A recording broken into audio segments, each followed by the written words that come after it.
When I turned 25, I decided to live on my own for the first time in my life. This newfound independence inspired me to explore new adventures on my own, and one thing I had always wanted to do was go for a long hike. It might sound a bit strange, but I saw it as a personal accomplishment to undertake such a challenging journey solo.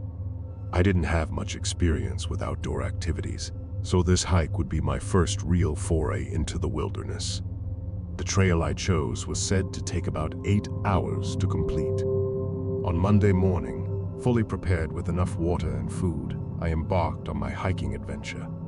At the beginning of the hike, I noticed that the trail was quite narrow, but still discernible enough to follow.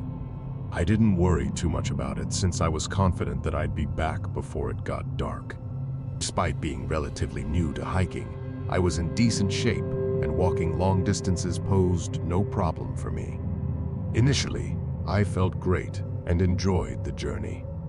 However, as time went on, I began to feel a bit worn down. Checking my watch, I realized I was already 6 hours into the hike, and I still hadn't reached the trail's end. This unexpected delay made me worry, and I started to consider turning back. The end point of the trail was supposedly a small overlook of the valley, making it hard to miss. I speculated that maybe the estimated 8 hours were for a one-way hike and didn't account for the return journey. Feeling uncertain, I finally decided to turn back, knowing I needed to get out of the forest before it got dark. As I retraced my steps, I noticed something peculiar that I hadn't observed on the way up.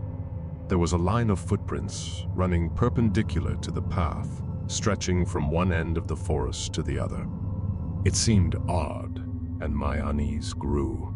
After walking for about 3 hours, making it a total of 9 hours in the forest, the trail I was on began to widen. This realization struck me with fear because I knew the trail had been narrow throughout the hike. My heart raced, as I suspected I might have taken a wrong turn or inadvertently followed a side path. Caught in the dimming daylight, I felt lost and anxious. The sun had already set, and my chances of retracing my steps correctly were diminishing with each passing minute. Without a flashlight, I was left with the faint light of the moon, which offered little help. As I walked, the only sounds were my footsteps on the gravel and the eerie noises emanating from the forest. Suddenly, I heard something ahead, an unfamiliar sound of someone else walking on the gravel. I stopped and stared into the darkness, but the noise subsided after a few steps. Intrigued and nervous, I moved forward cautiously. I then noticed fresh footprints in the gravel, but moments ago, there had been none. My heart pounded as I realized someone else was out there, lurking nearby. Fearfully, I called out, "Hello?" But there was no response, just an unsettling silence. With my phone light on, I scanned the forest, and after a moment, I saw a faint fog of cold breath rise from behind a tree about 10 feet away. The person was hiding, which filled me with dread and suspicion.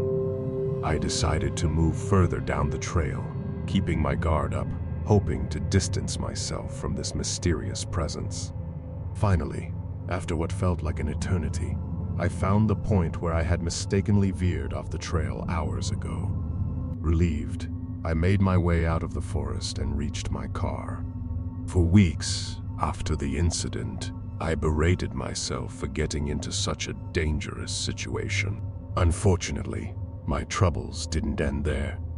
3 weeks later, I saw a disturbing news report about 2 bodies found in the very same forest I had hiked in. While the exact locations were not disclosed, it was close to the trail I had taken. The killer or killers remained at large, and a chilling thought haunted me that at one point I had been standing only 10 feet away from them, unknowingly witnessing their chilling presence in the dark forest. Thank you for joining us for this journey. Don't forget to like, subscribe, and share this video. Goodbye.